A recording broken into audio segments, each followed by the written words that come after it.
The purpose of this video is to show you how to use your free LDS Ancestry account.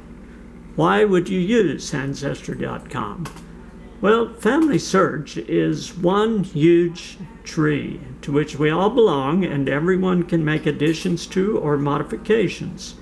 Ancestry, on the other hand, is like a forest of small trees. Each tree is separate from the others, though you can choose to make your tree visible to others for collaboration purposes. If you consider Family Search as the record that will always be around and always be free to use, and that we collectively are trying to perfect, then Ancestry.com serves as a sort of sandbox. Using Ancestry.com increases the number of records that are available to you, and Ancestry has a great search engine. You can easily share documents between Family Search and Ancestry.com simply by the click of a mouse. Ancestry has two magic features available to LDS account users. The first secret is the little tree in the upper right-hand corner of a person profile, which if you click on, it opens up several commands that are very powerful. Compare person on Family Search, view this person on Family Search, and add relatives from Family Search. So how do you get a free LDS account? First, you have to have an LDS username and password. Then you sign into Family Search as normal. After you're signed in, you click on the Get Help in the upper right-hand corner and the Help Center, which will open a different page, and you open up the Partners icon near the bottom. Click on Open next to Our Partners, and then click on Ancestry. There are other accounts that you can be linked to, but today's video is about adding or using Ancestry.com. The first step will be to create your free Ancestry account. Follow the instructions after you click on that button to upload 4 generations. Ancestry will pull in the data from Family Search to create your same Family Search tree in Ancestry.com. It only does it 4 generations at a time.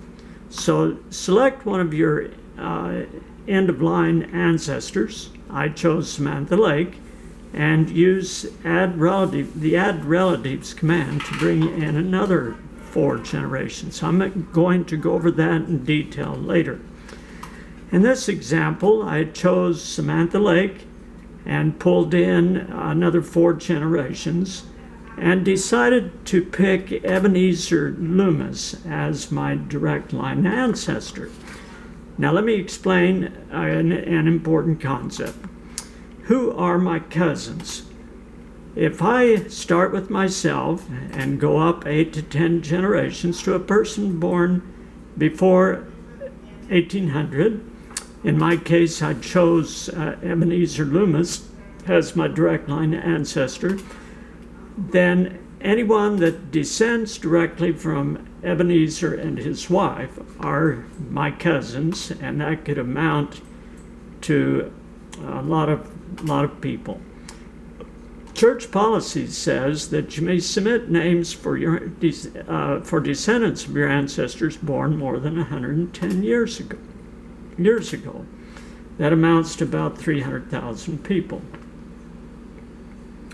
An important concept to remember is that there are many more records available the closer you come forward in time.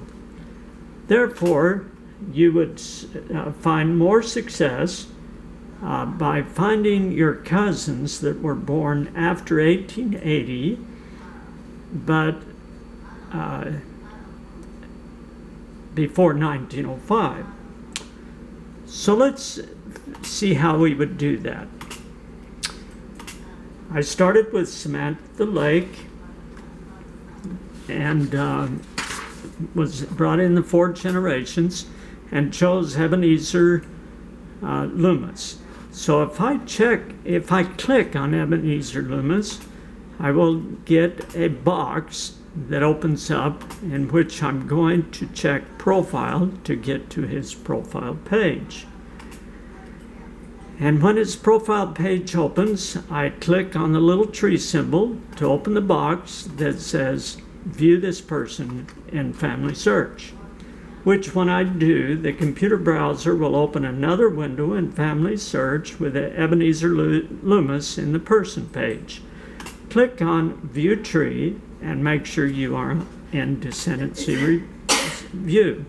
Here is Ebenezer and his wife Mary. Before you do anything else, click on the Show button at the upper right corner and click the boxes Request Ordinances, Record Hints, and Spouses.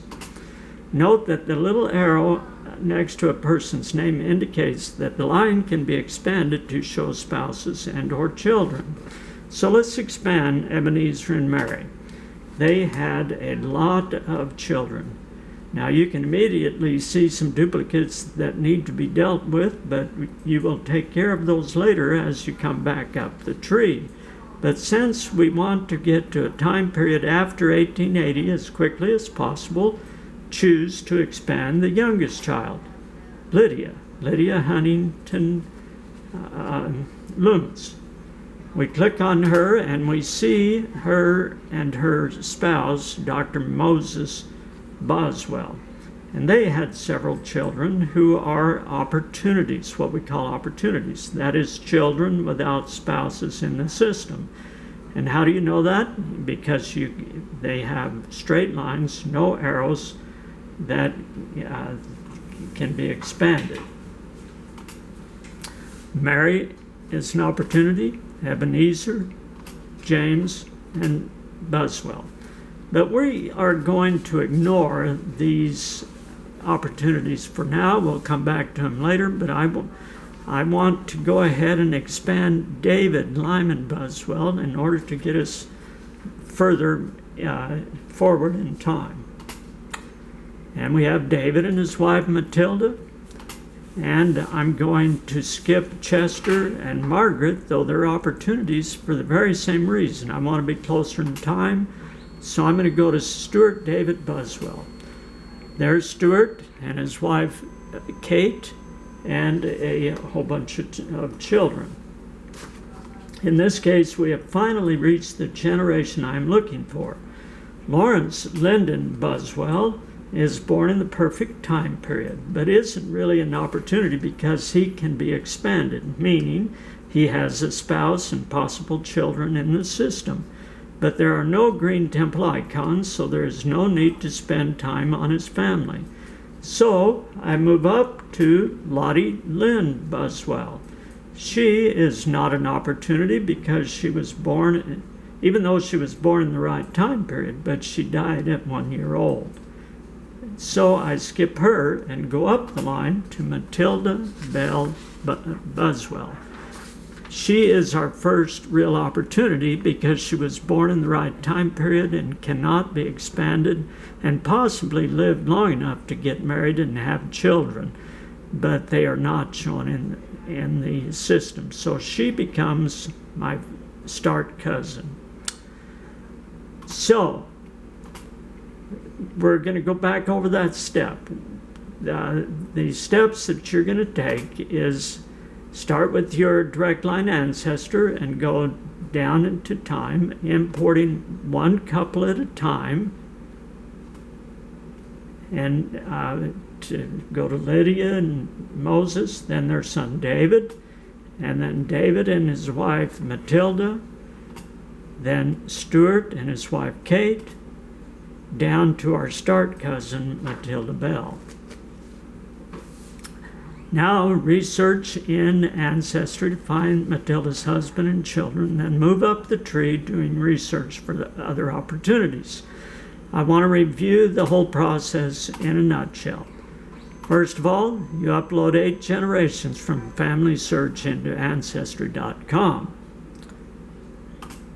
Then you pick a direct line ancestor and view that person on Family Search and Descendancy View. Trace his descendants, your cousins, to an opportunity born after 1880. Do research in Ancestry for your start cousin, then for their siblings, then move up the family tree toward the direct line ancestor. Move up and down the tree, finding opportunities until you reach the direct line ancestor. Add new people that you find, and share documents and facts between Ancestry and Family Search.